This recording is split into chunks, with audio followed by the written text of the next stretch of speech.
আজকে আমি আর আমার বর দুজনে অনেক দিন পর দুজনে বেরালাম।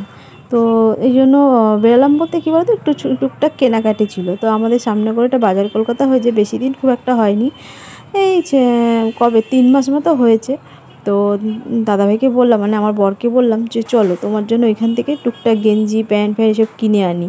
তো ওর জামা প্যান্টগুলো না একটু অনেক কাচতে কাচতে এত ঘামে না, কাচতে কাচতে অনেক জামা প্যান্ট নষ্ট হয়ে গেছে। তাই ওকে বললাম, ও দেখি রাজি হয়ে গেল, নিজের জন্য সতত কেনে না খুব একটা। তো কেনাকাটি করলাম শপিং মল থেকে, কেনার পরে তো এখন মিষ্টুর জন্য একটু চিকেন রোল নেবো।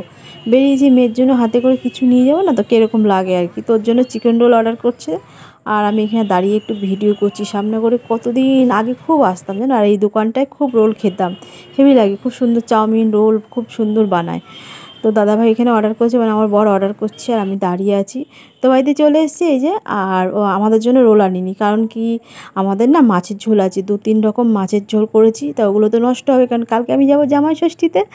ওই জন্য বুঝতেই পারছো আমি খুব খুশিতে আছি এবছর, জানি না খুশি তো এখন অবধি আছি।